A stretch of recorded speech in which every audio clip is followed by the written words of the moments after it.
Chaitanyamayi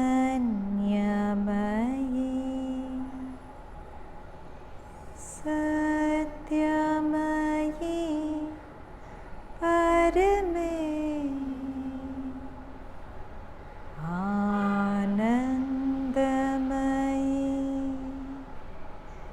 Chaitanyamayi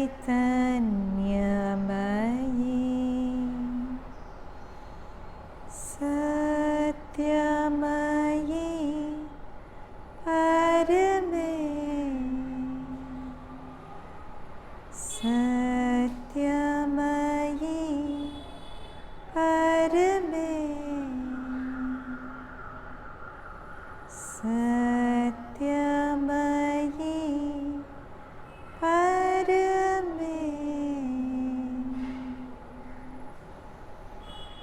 Satyam Jnanam Satyam Jnanam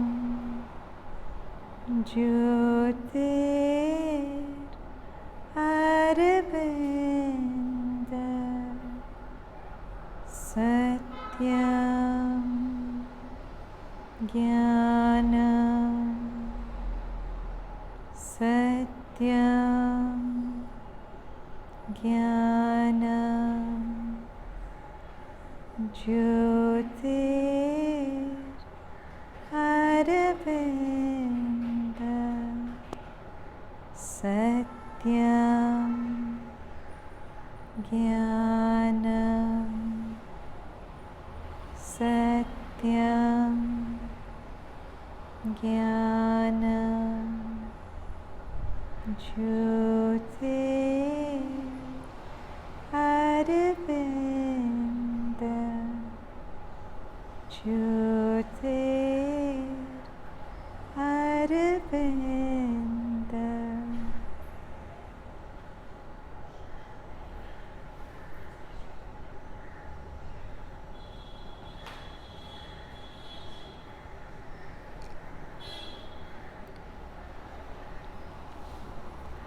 So, could we open that door? So most of us rather know about this very famous Shanti mantra from the Upanishads, Om Sahana Bhavatu. So our whole class is based on different writings of Mother Sri Aurobindo and other authors to bring out each line of this mantra, okay? So the first line of it is Om Sahana Bhavatu. So for our purposes, we'll take this line to mean may all beings be protected. And if we understand that this whole world is a movement in the body of God, then everything that happens we are protected anyway, right? So why do we need protection? Protection from what?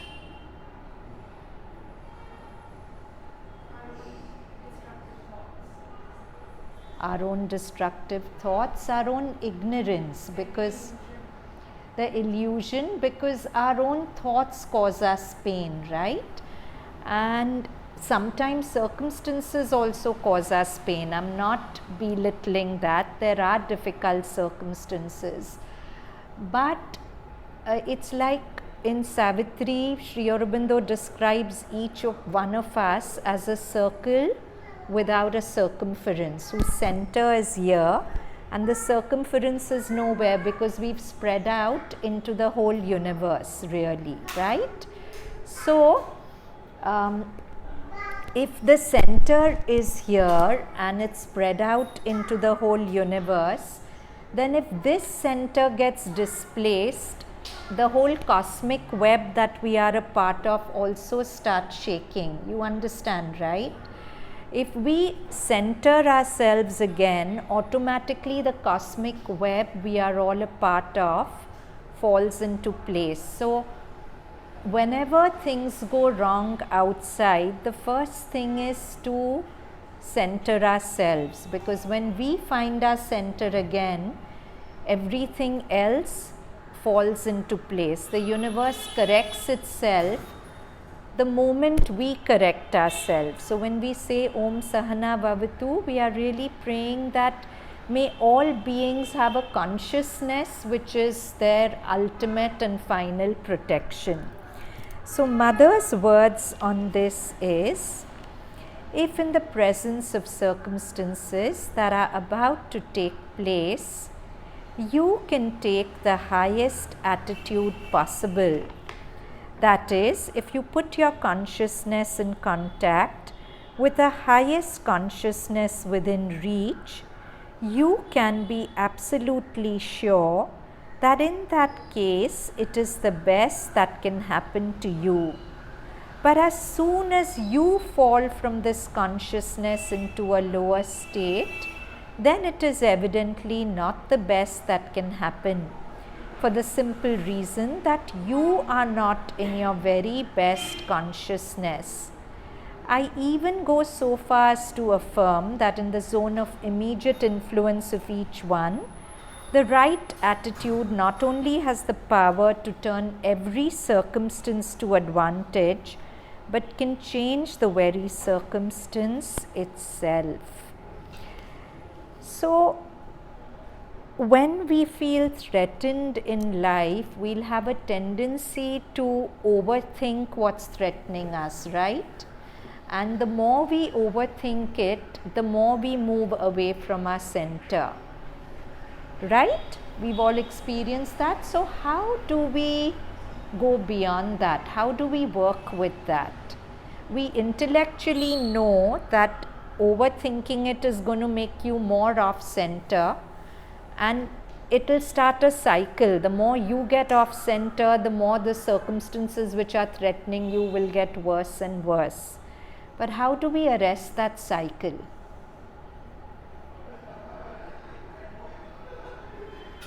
Actually, how do we arrest that cycle? Very tough, no? How do we stop overthinking? Because somewhere there's a huge conditioning that if I think I'll find a solution. I'm overthinking so much because I'm looking for a solution. So how do we actually stop overthinking? Yeah, various ways. One way is to chant, one way is to somehow open ourselves to grace, connect ourselves to the Mother, remind ourselves that everything that's happening is for a purpose and it's going to lead to some eventual good finally, and that if we've been taken through to it, we'll be taken through it. So, you know, there's great wisdom in the saying, when there's nothing to do, then do nothing. If you can do something to correct it, by all means do it. But if in the moment it's not coming to you how to correct it, then just overthinking achieves nothing. So just repeat to yourself, I've explored all possibilities, right now I don't find a solution. So when there's nothing to do, let me do nothing, let me wait, let Mother and life take the action, because sooner or later Mother and life will always take the action, right? So the most important thing to remember is, let me keep my consciousness in place and let Mother and life take the action. So along with thoughts are something we can intellectually understand and try and, so emotions sometimes emerge. yeah, so emotions have two birthplaces, Purvi. One is, if you think a thought enough, it becomes an emotion. The other birthplace is from your subconscious mind. Sometimes emotions are just thrown out and you can't really understand why you're feeling this. So Eckhart Tolle calls it your pain body, right? Your pain body has come forward. So at that time, this is what we were doing in our meditation class yesterday. our mind's light is too feeble to really work with emotions which the subconscious throws out. That's the time we have to draw on our psychic being and allow the psychic light to go down to the subconscious and change it. But it's a catch-22, because when you're in the grip of a very negative emotion, that very emotion will put a veil between, you'll find it difficult to connect. But Mother has said, even when that happens, take my name mechanically. Even if you don't connect, take my name mechanically, and as you take it mechanically, somewhere a pathway will be created for me to reach you. So yeah, so that's one way of dealing with it, to recognize that there's no reason, life is not really a causative factor for this emotion, it's arising from my pain body. It will pass, recognize it, don't identify with it, and don't buy into the narratives it starts selling you.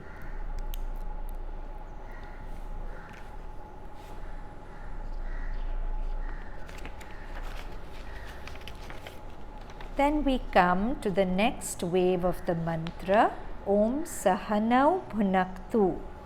May all beings be nourished. Now the mantra won't really be talking about nourishment at the level of just physical food, though that's the very basic level.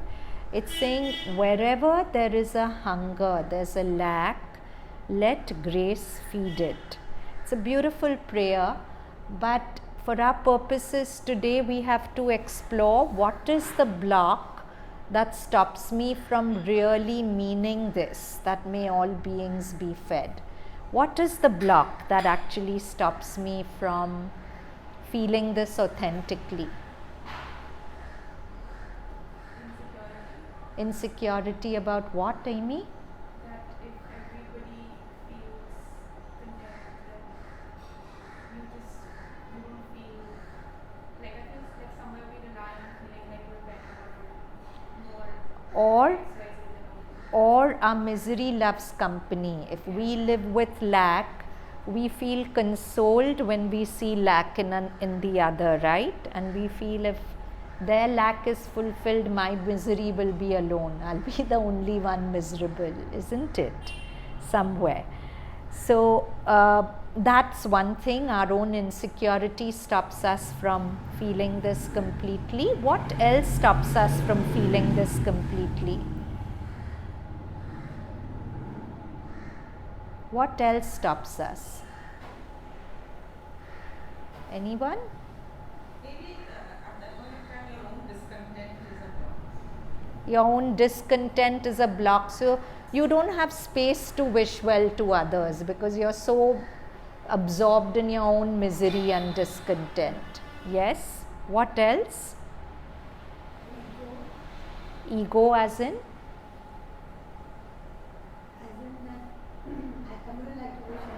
I don't? I wouldn't like to wish anything good for others. Why? I want to be on the top side. I want the good only for myself. Yeah, so I feel goodness is a limited commodity, and if others get more, I will get less. That's our whole conditioning, no? The first place in class is one place. If somebody gets it, I can't get it. I'll have to be second or third. That's in a classroom situation. In the universe of life, it's not like that. In the universe of life, there's no gradation, there's no rank, there's no one place. Each of us has a unique niche in the universe which only we can fill.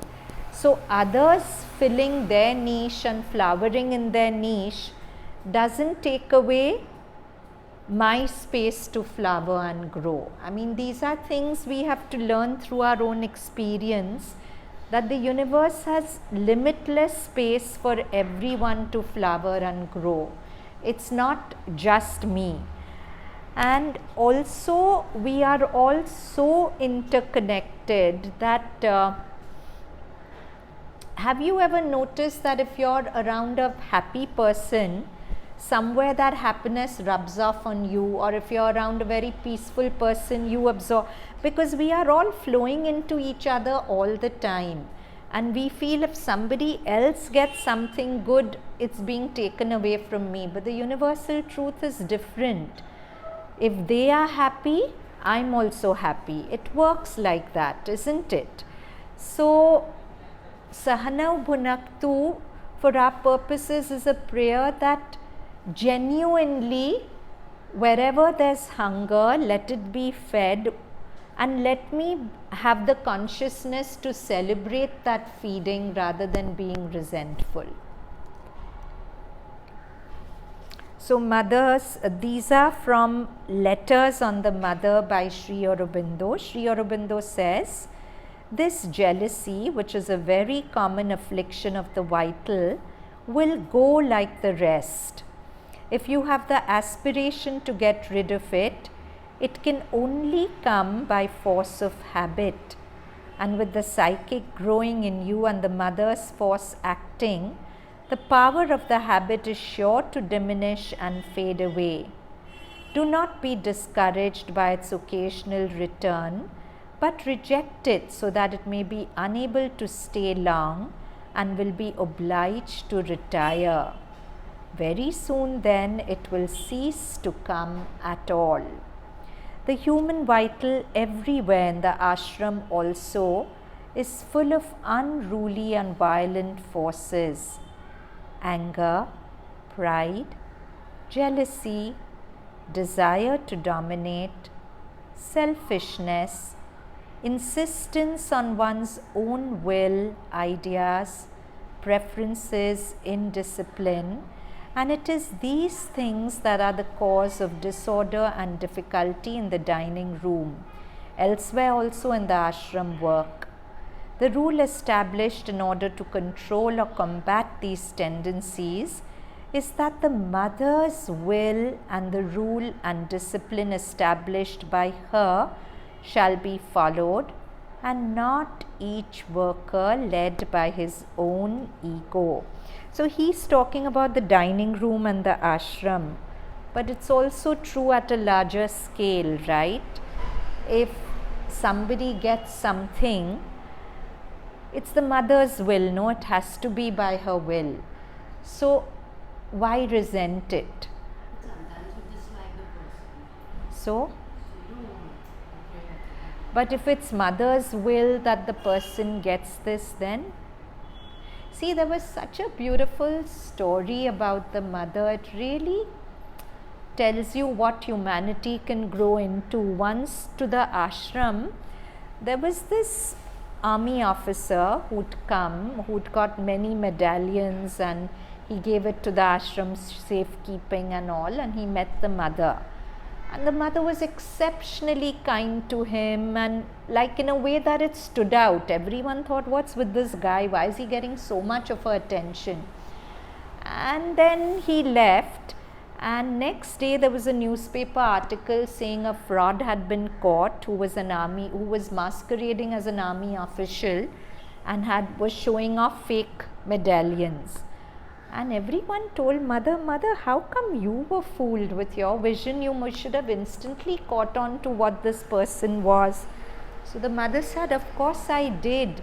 But along with seeing the charlatan that he was, I could see his soul. It was weeping with all this falsehood.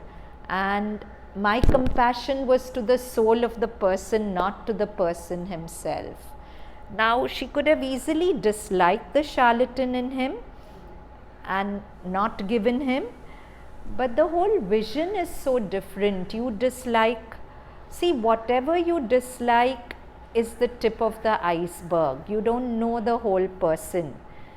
So, don't take the tip of the iceberg to be the person, and don't take your dislike so seriously, if that helps.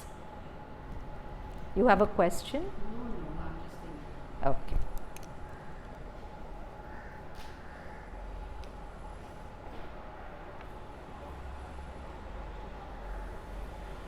So it's the mother's will. See, now here this was a person who didn't deserve anything, but if mother hadn't revealed this to them, people would have thought, why did he get so much mother's attention? We've been with her for years, and mother's never given us this much attention, it's not fair that he should get. But our seeing is so limited. The human vital everywhere in the ashram also, I read this. They are ready to follow the mother's will and rule and discipline only in name, and so far as it agrees with their own ideas and preferences. There is no cure for this except by an inner change. In outside life, discipline is enforced because refusal of discipline is visited by severe penalties, or else results in so much discomfort of various kinds that the indisciplined man has either to submit or to go. But here in the ashram, it is not possible to enforce the rule in this way. An inner obedience has to be given as the source of the outer obedience. The only remedy is the descent into the consciousness of that golden lotus which you saw in your vision. Everyone in whom it is established, or even who feels its influence, will become a center of the true consciousness, and the true action will change life in the ashram. So that was Sri Aurobindo's words. These are Sharon Salzberg's words. She's a Buddhist practitioner. At the center of the comparing mind is competition. Who is going to win by being better? The Buddha once said, in a battle, the winners and the losers both lose. The defeated lose power, freedom, property, family, and sometimes their lives. But the winners of the battle find themselves left with hatred, fear, and envy of those who have been overcome. She's talking about a war, but any battle, both are losers, right? Even when you win, you're a loser because so many toxic emotions have accumulated in you in the process of winning. In the cycle of revenge, it is just a matter of time until the wheel turns and those who have been winners become losers. When the battle is an inner one over who is inherently better or worse, who is happier and more deserving, we are setting ourselves up to lose.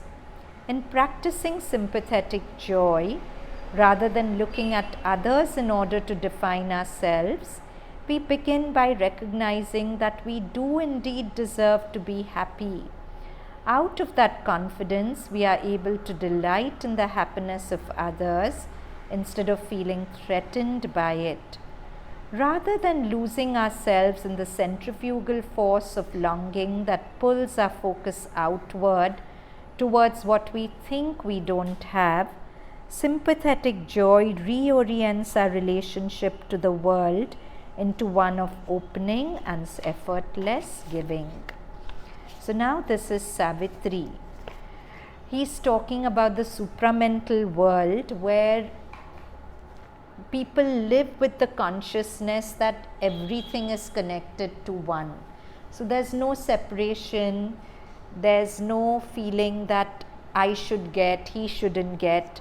So the lines go, each gave its power to help its neighbor's parts, but suffered no diminution by the gift. Diminution is becoming smaller. We always feel if I give to her, she'll get more, then am I losing something? If I give her advice and she becomes good at that thing, will she become better than me? So we hold back giving because we feel we'll be diminished if we give. Do you recognize that?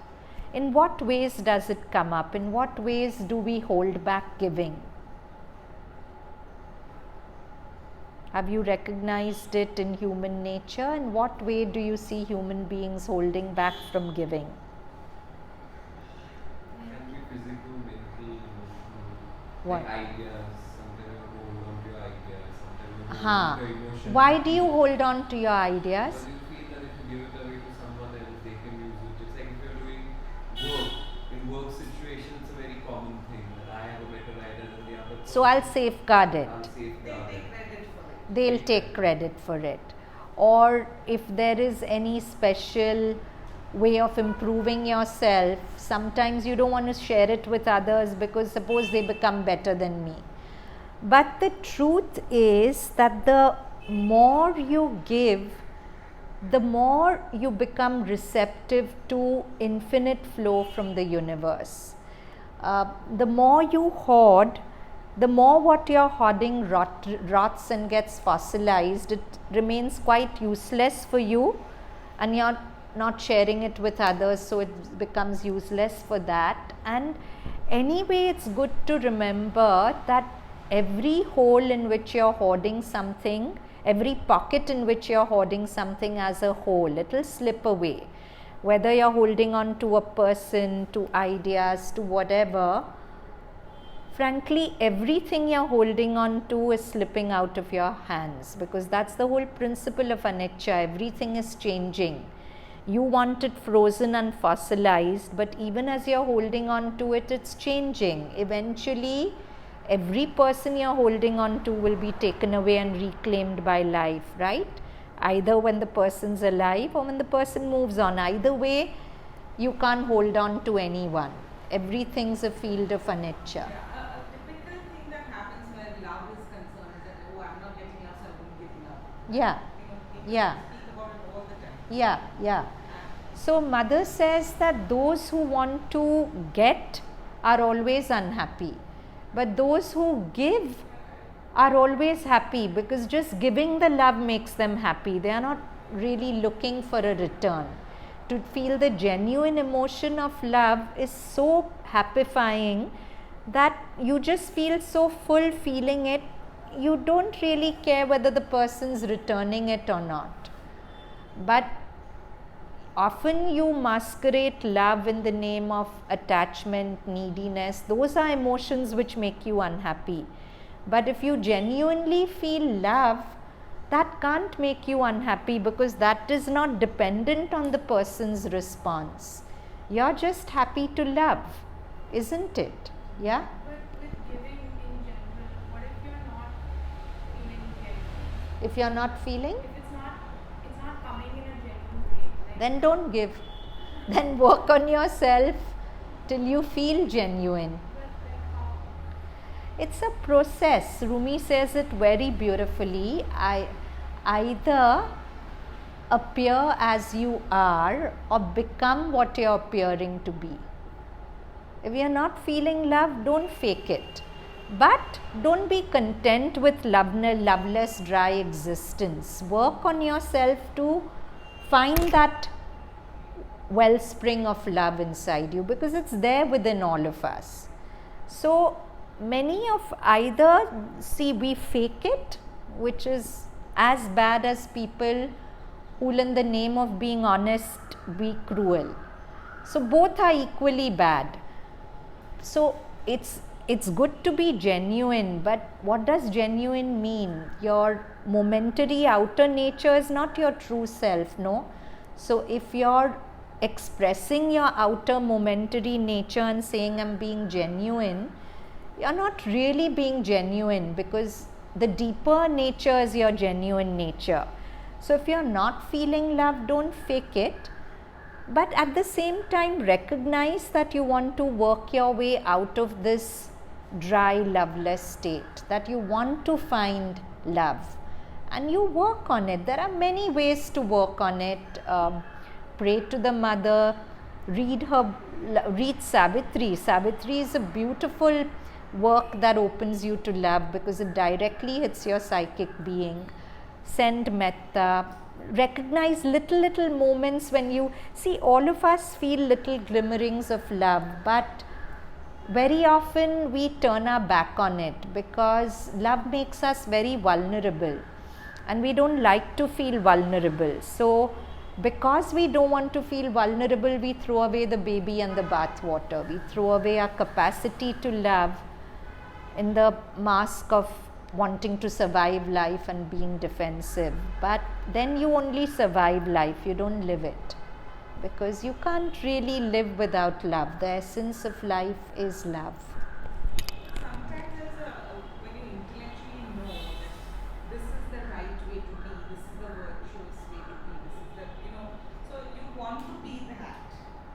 No, you necessarily not. virtuous, but No, the no, not better out way of to be. conditioning. See, Purvi, my first meditation teacher used to say, when you feel agitated and restless, it's your Buddha nature calling you home.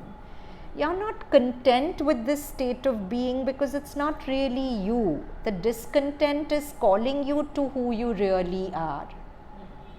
Does that answer? No, what I'm trying to say is that because in that attempt to be what you imagine is the better way to be. No, don't imagine. Just look through the discontent. You're feeling discontent. I'm feeling discontent because I'm feeling dry. I'm not feeling connected. Recognize that. And then work on yourself to find that connection. And those of us who have mother, if we can love her, through her we find a way to love the universe, which is her extended body. So that also could be one way. I wasn't talking about love in general, just any kind of quality, which is supposed what we imagine as a higher quality. Let's say No, why do you imagine it no, to? like compassion. Compassion is a quality that one needs to Why do you need it? aspire to. But why? Because that's your true self, How do you know that? from what one has imbibed. No, forget that. Why do you want compassion? Is that the only reason because you've read about it in books? Because it's the pure way to be. No. Why do you want compassion? Why does any of us want to be compassionate? Because while helping others, it also makes ourselves feel good. Because we're Yes, all one, because so as Shruti says, whenever we are compassionate, it feels so good. When I've felt that compassion, I've come alive. It's like I tasted blood in a sense, and I want more of that. Not because somebody's told you, but your own experience tells you that's the food you're hungry for. Yeah? Yeah? There's also saying that you fake it till you make it. No, I don't believe in that. The story goes that somebody who was unable to give, a greedy person, he went to a saint. So he said, I don't feel like giving anything. Charity, there is nothing. It's not part of me, I won't do it. So he said, it's okay, just give it and see what happens to you. Even if you don't feel like giving, just forcibly give and allow the emotion and thoughts to catch up with you. Because unless you experience that joy, you will remain in that state where There is a truth in it, so long as you're conscious that you're acting like that, not to appear good in people's eyes, but because through the action you want to create a conduit through which the emotions, and so the space from which you do it. Suppose you fake it just out of conditioning to look good in the eyes of people, that's not the way. But if you're doing it as an exercise in yoga and you do it with that consciousness, then it's fine. So it says, each gave its power to help its neighbor's paths, but suffered no diminution by the gift. Profiteers of a mystic interchange. This is a beautiful line. If we can all remember that we are profiteers. Who are profiteers? People who profit from something. Profiteers of a mystic, unseen interchange. We are all profiting from our interchange with each other. For example, if I'm seeing somebody sitting with a beautiful posture here, instead of resenting it, just being in the presence of somebody with a beautiful posture, my consciousness subliminally absorbs something. If I'm in the presence of anything good, there's a mystic interchange going on between us.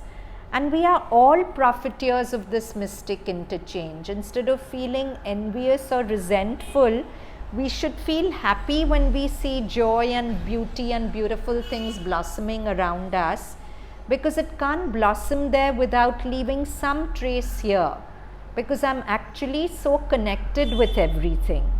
Yeah? Yeah? Does that mean the company we are in matters? Of course the company matters. It does matter. That's the importance of satsang, no? The company of truth. Like-minded people who walk the path with you. Profiteers of a mystic interchange, they grew by what they took and what they gave. All others they felt as their own complements. One in the might and joy of multitude, even in the poise where oneness draws apart to feel the rapture of its separate selves, the soul in its solitude yearned towards the all. The many turned back to look at the one, an all revealing, all creating bliss, seeking for forms to manifest truths divine, aligned in their significant mystery, the gleams of the symbols of the ineffable, blazoned like hues upon a colorless air, on the white purity of the witness soul. An all revealing, all creating bliss. Say for our purposes the mother, she's the all revealing, all creating bliss. Seeking for forms to manifest truths divine. She's always looking who will be receptive to this aspect of my consciousness, that aspect. Wherever there's receptivity, she pours that. Aligned in their significant mystery, the gleams of the symbols of the ineffable, blazoned like hues upon a colorless air, on the white purity of the witness soul. So that was about Sahanau Punaktu. Now we come to Sahaviryam Karvavahai. It's self-explanatory. Virta is courage. Karvavahai is to do. With courage, let us do whatever life calls upon us to do without ever flinching. So here we explore Mother's words on the opposite of courage, fear. Why do we fall into fear so often? So Mother says fear is an impurity. One of the greatest impurities, one of those which come most directly from the anti-divine forces which want to destroy the divine action on earth. And the first duty of those who really want to do yoga is to eliminate from their consciousness, with all the might, all the sincerity, all the endurance of which they are capable, even the shadow of a fear. To walk on the path, one must be dauntless and never indulge in that petty, small, feeble, nasty shrinking back upon oneself, which is fear. An indomitable courage, a perfect sincerity, and a sincere self-giving, so that one does not calculate or bargain, does not give with the idea of receiving, does not trust with the idea of being protected, does not have a faith which asks for proofs. It is this that is indispensable in order to walk on the path, and it is this alone which can truly shelter you from all danger. Somebody asked Mother, why does one feel afraid? Mother answers, I suppose it is because one is egoistic. There are three reasons. First, an excessive concern about one's security. Two, what one does not know always gives an uneasy feeling. I don't know how this outcome will shape out. So because I don't know, I feel afraid. And above all, one does not have the habit of a spontaneous trust in the divine. So what are the three reasons for fear? One is self-absorption, excessive concern about one's security. Two is fear of the unknown. And three is we don't have the habit of a spontaneous faith in God. Any little thing happens, we feel, oh my God, what will happen? But Mother says that if you lived feeling that at every moment grace will be there and take you forward, you will see that it will take you forward. So the first one, excessive self-absorption, excessive self-regard, excessive concern about my security. What is the way out?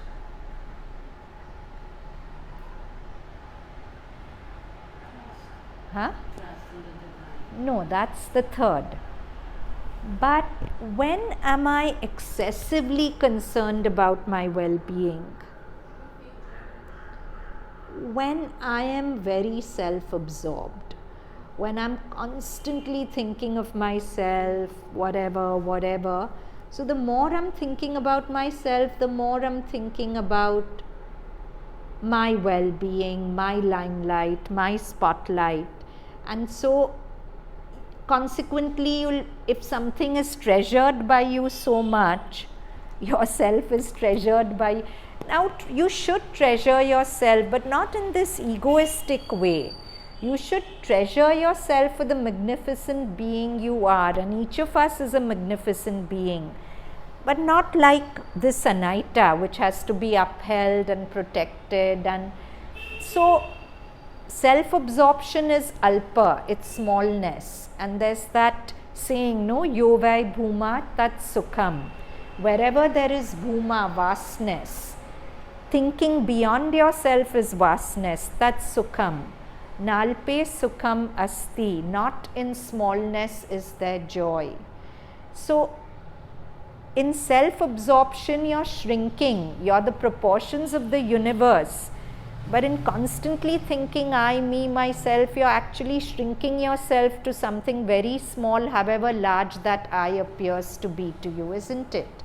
So if I'm less self-absorbed and more giving, more thoughtful of others, if my inner thoughts are more about others than about myself, that's a parameter. Growth of consciousness, one great parameter is how little am I thinking of myself and how much more conscious am I of the world around me. But if I'm constantly thinking of myself, that self-regard is my prison. Yeah? Isn't fear to an extent important for survival? It is. But we are talking about neurotic fear. And of course, till we reach that consciousness, fear has a part. But when you really unite with your deeper consciousness, fear goes away, because then faith becomes a knowing that at every moment I am divine, part of a divine universe, and nothing in the universe has the intention to harm one hair on my head. It becomes a knowing inside you, then you can't fear anything. And we have umpteen stories of sages. No, now you would say that if you see a snake, you should protect yourself from it. But Ramakrishna, when a snake slithered on his body, he said, "Oh mother, you've come to me like this." And he smiled at the snake and the snake went away. His consciousness was his protection. He didn't need fear to protect him. So that's a goal. What do you mean by thinking of others? When your whole thought process is not I, me, he said this to me, I look like this, I will do that, I will eat this, that is self-absorption. So in terms of spirituality, you're an infant. Spirituality is not about visions and experiences. Spirituality is about how much you have transcended your I-ness. And Mother's work in us is to help us overcome the I-ness. So the more self-absorbed you are, the more fearful you'll be, because you're thinking so much about yourself. Second she said was, because one doesn't know, uneasy feeling. I don't know where this will lead. I don't know what will happen if it goes this way. So beautiful to remember one sentence of Sri Aurobindo. In the final analysis, you need to know only two things. You know this. I say it again and again. And what is it? That you have a soul within and grace above. You need to know only these two things. And to remember the luminous heart of the unknown is she. In the every dark unknown, Mother's presence is there. She is the heart of every unknown. And again, Sri Aurobindo says, ever in the heart of peril, a flute goes before us. You go into a peril is a danger, but Krishna's flute is already there, spreading its safety net to catch us. So we draw our security from our assessment of circumstances, right? I am secure if this person's affection towards me are in place, finances, whatever, that's my security. But actually that's not security, because all that is changing constantly, and even as you're holding on to it, it's slipping out of your hands. Your only security is Krishna's presence, whatever you call it, the God presence, and to know that wherever I'm taken, if I've been taken to it, I'll be taken through it. And you go through it with a smile and faith. And of course, if you lose your fear of the unknown, it leads to the third condition, a luminous faith, that wherever I'm taken, Mother's there. Whatever happens, only good is going to come out of it. Whichever way it goes, only good will happen. And if you have that firm faith, that faith becomes your protection, because Sahana Bhavatu, we discussed consciousness is the only protection we have. If our faith is strong, if our consciousness is there, I keep repeating, the universe corrects itself. So, if you look into things sufficiently deep, this is the true reason. There are people who do not even know that that exists. But one could tell them, in other words, you have no faith in your destiny, or you know nothing about grace. Anything, whatever, you may put it as you like, but the root of the matter is a lack of trust. If one always had the feeling that it is the best that happens in all circumstances, one would not be afraid. This is a beautiful sentence. If one always had the feeling that it is the best that happens in all circumstances, one would not be afraid. Conquering fear. One of the greatest remedies for conquering fear is to face boldly what one fears. You are put face to face with the danger you fear, and you fear it no longer. The fear disappears. That's the whole point. Whatever you really fear, you'll keep running away from it, but life will conspire you to take you again and again to what you fear, so that you see that it's not really the monster that it is. So there's never any sense in escaping things you fear. There's a beautiful story in Swami Vivekananda's life. When he was a young lad, he was scared of monkeys. So once when monkeys were chasing him, he started running. And a sannyasi called out to him and said, "Turn around and face the monkeys." And something clicked in him when he heard that. And he turned around and faced the monkeys, and the monkeys went away.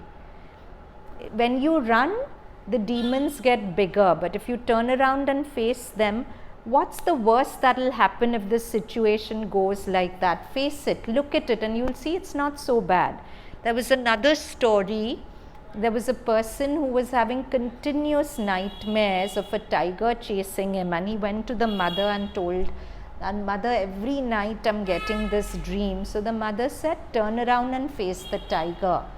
The person said, "But in a dream, how can I do that?" So mother said, "Turn around and face the tiger." And he was puzzling over it, but mother had obviously planted a seed in his consciousness by saying that. So next night when he had this dream of the tiger chasing him, in his dream he saw himself turning around and facing the tiger.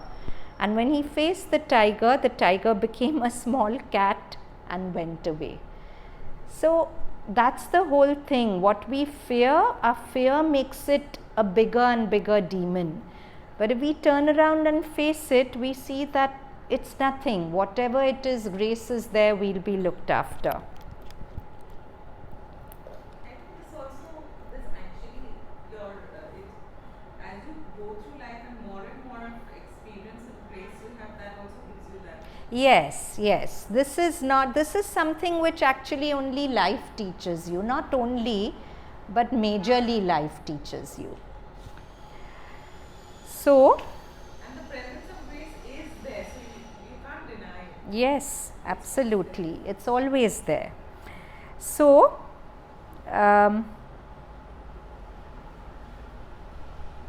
one of the great remedies for conquering fear is to face boldly what one fears. You are put face to face with the danger you fear, and you fear it no longer. The fear disappears. From the yogic point of view, the point of view of discipline, this is the cure recommended. In the ancient initiations, especially in Egypt, in order to practice occultism, as I was telling you last time, it was necessary to abolish the fear of death completely. While one of the practices of those days was to lay the neophyte is a young student, in a sarcophagus, a coffin, and leave him in there for a few days, as though he were dead. Naturally, he was not left to die, neither of hunger nor suffocation, but still he remained lying there as though he were dead. It seems that cures you of all fear. When fear comes, if one succeeds in putting upon it consciousness, knowledge, force, light, one can cure it altogether. True courage. True courage in its deepest sense is to be able to face everything in life, from the smallest to the greatest things, from material things to those of the spirit, without a shudder, without the heart beginning to beat faster, without the nerves trembling or the slightest emotion in any part of the being.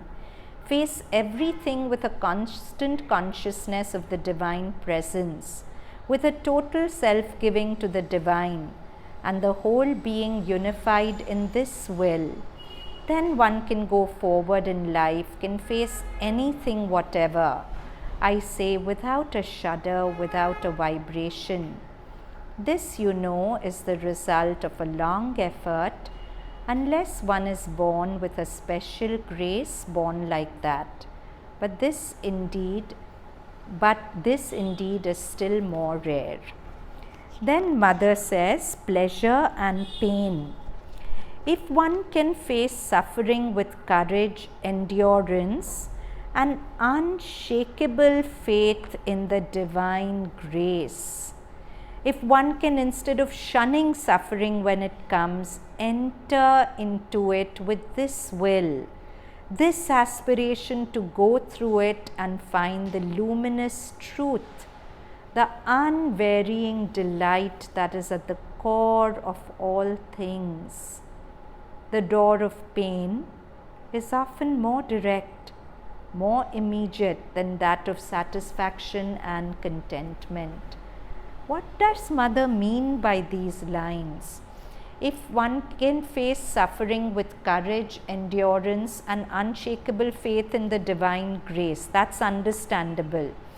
If one can, instead of shunning suffering when it comes, how do we shun suffering? You try and run away from it. You want it to go away at any cost. You want circumstances to change so that your suffering goes away. Instead of shunning suffering when it comes, enter into it. That is, learn to be patient with your pain. Normally, when we are in pain, any kind of fear, pain, we become like headless chickens. We are just running around, making calls, doing this, doing that. But we don't sit with it. We don't really sit with it with the understanding that why can't we sit with the pain?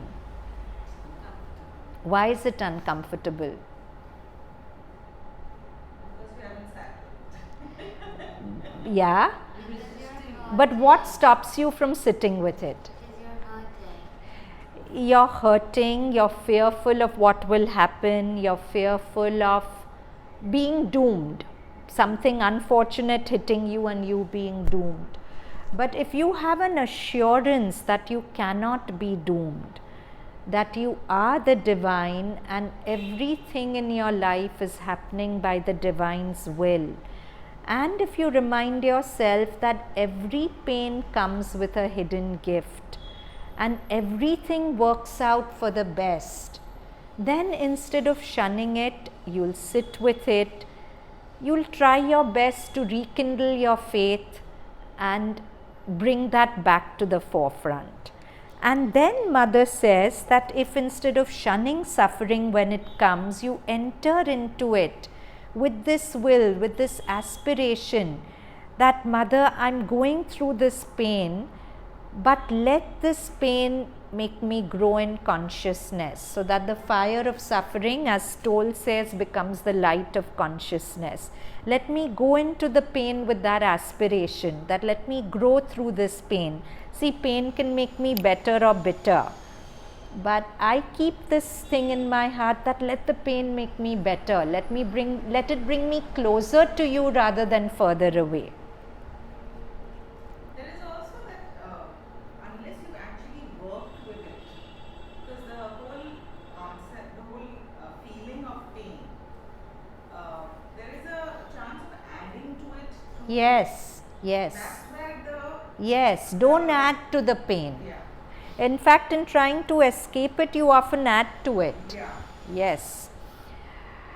If one can, instead of shunning suffering when it comes, enter into it with this will, this aspiration to go through it and find the luminous truth, the unvarying delight which is at the core of all things, the door of pain is often more direct, more immediate than that of satisfaction or contentment. I'm not speaking of pleasure, because pleasure turns its back constantly and almost completely on this profound divine delight. Pleasure is deceptive and perverse disguise which turns us away from our goal, and we certainly should not seek it if we are eager to find the truth. Pleasure vaporizes us, it deceives us, leads us astray. Mother's not telling us to turn our back on delight, but she does tell us to turn our back on pleasure, because there's a difference between Ananda and pleasure. And Mother says the two vibrations can't coexist. Pleasure and Ananda can't coexist.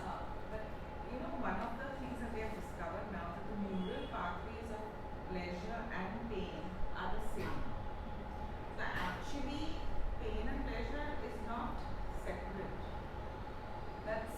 That's difficult for us to understand, because in our experience they are so different. So,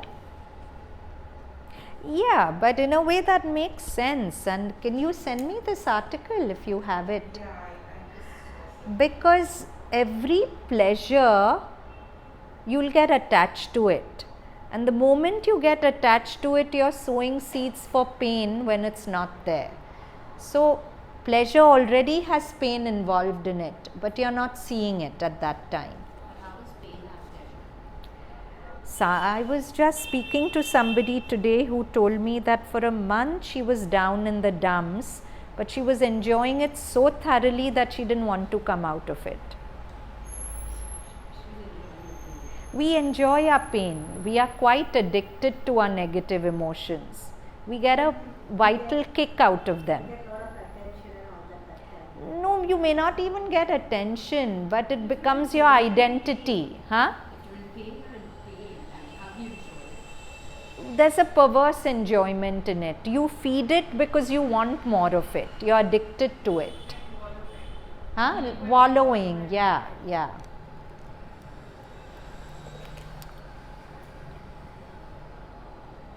Pain brings us back to a deeper truth by obliging us to concentrate in order to be able to bear it, be able to face this thing that crushes us. It is in pain that one most easily finds the true strength again. When one is strong. What a beautiful sentence. It is in pain that one most easily finds the true strength again when one is strong. It is in pain that one most easily finds the true faith again. The faith in something which is above and beyond all pain. It is in pain that one most easily finds the true faith again. The faith in something which is above and beyond all pain. The reason for blows. O thou lovest, O thou that lovest, strike. If thou strike me not now, I shall know that thou lovest me not. Sri Aurobindo. Mother says, all who aspire for the divine perfection know that the blows which the Lord deals us in His infinite love and grace are the surest and quickest way to make us progress. And the harder the blows, the more they feel the greatness of the divine love. Ordinary men, on the contrary, always ask God to give them an easy, pleasant and successful life. In every personal satisfaction, they see a sign of divine mercy. But if on the contrary they meet with unhappiness and misfortune in life, they complain and say to God, you do not love me. In opposition to this crude and ignorant attitude, Sri Aurobindo says to the Divine Beloved, strike, strike hard, let me feel the intensity of thy love for me. But of course, we'll stop here. I intended this PDF to be over 2 sessions because we can't complete it in one. So we'll continue with it next time. But when Sri Aurobindo is saying that if thou lovest me not, if thou strikest me not, thou lovest me not, it's not that we should look for pain. But when pain comes, we should recognize that it's not come because I'm less or unfortunate, or that life has abandoned me, mother's abandoned me. In fact, sometimes in sending us pain, grace holds us in even more love while going through the pain, but we don't realize it then. We realize it later. But of course, the pain can be so much less if we don't believe the stories our mind tells us about it. If we just remember this, finally I need to know only 2 things. There's a soul within and grace above. Okay, so we've just done the first 3 waves of the mantra. And in my own personal practice, I found this mantra quite magical. So for example, the first wave is Om Sahana Vavatu. May all beings be protected, and to recognize that how can any being be protected unless that being's consciousness is in place. Of course, grace protects us even when we are in our lower consciousness. But if our consciousness goes out of balance, somehow we'll attract negative things. So how do we protect ourselves from the negative things that come? By not addressing the difficult circumstance, by first centering ourselves, by coming back to our consciousness of wholeness, because when that becomes whole, everything around us becomes whole. So whenever you find your consciousness dipping, beautiful to just in your mind say the first wave, Om Sahana Vavatu. May I have the protection of my own consciousness which is in its place. And the second line, Sahana Bhunaktu, may all beings be nourished. So it's beautiful, but very often we'll find there's a reserve in us in saying this, because actually when we see people around us being nourished by what they are hungry for, we resent it. We feel, why not me? Or we feel disinterested in their blossoming. We either feel resentment or indifference. Both are dry states. So instead, if we can really pray that, give me that consciousness where I can really celebrate that they are getting what they want, that there's this fellow being who's blossoming just now. And that beautiful line from Sri Aurobindo's Savitri, profiteers of a mystic interchange. We are all profiteers of this mystic interchange, because we are all so connected that whatever's flowering there, some part of its blossoming is coming to me without my knowing it. So to without reserve really say Sahanau Bhunaktu. So whenever I feel this indifference or envy or a reserve, when I see others blossoming and getting what they want, just repeat Sahanau Bhunaktu, Sahanau Bhunaktu. And the third line, Sahaviryam Karva Vahai, with strength and courage, let me do whatever life calls me to do. Let me fight every battle of life without losing heart. We lose heart when we fall into fear, right?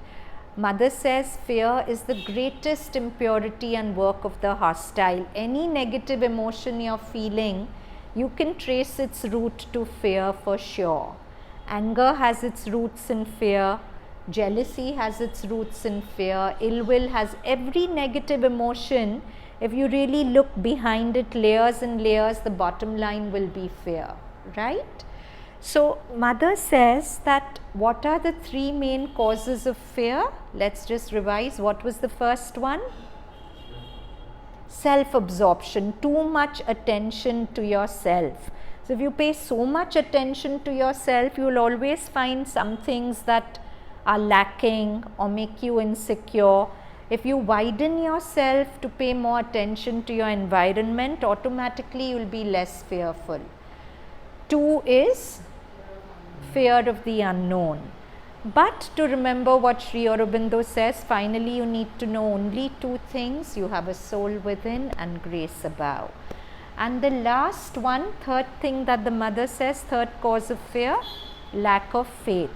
In that moment, you get so caught up in the narrative of your mind that you're forgetting what Sri Aurobindo assures us again and again. Ever in the heart of peril, a flute goes before us, or the luminous heart of the unknown is she. If she's taken us to it, she'll take us through it. The pain has come to teach me something. It has not come randomly. So instead of shunning it, let me sit with it with the aspiration that, as Purvi said, let me not add to the pain. Let me grow through it. Let the fire of suffering become light of consciousness. Let it give me the strength that it's actually come for me to discover. Let me stop calling pain bad in my mind. That's the first thing. Because pain is the great world teacher.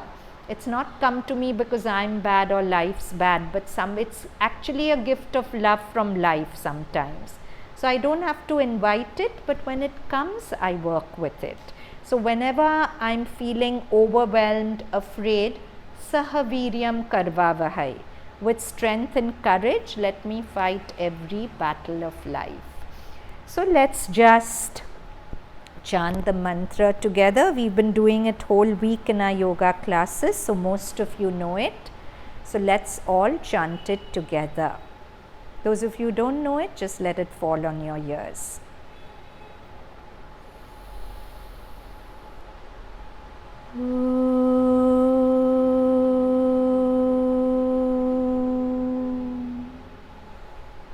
Sahana bhavatu, Sahana bhunaktu, Sahaviryam karvavahai, तेजस्विनावतीतमस्तु मा विद्विषावहै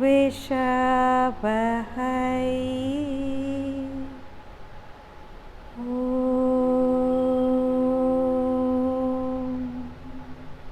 शान्ति शान्ति शान्ति.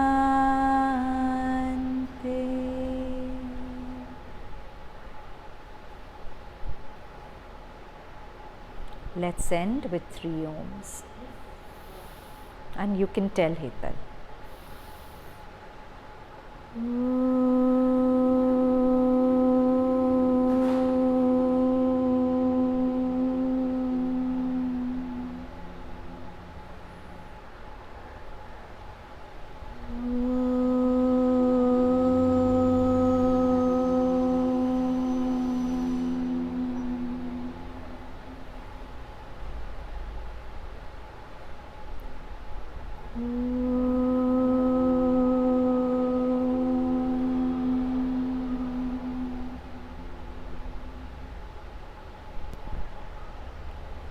So today is which anniversary of the center? 72nd, 7th, no? Today date is 7th?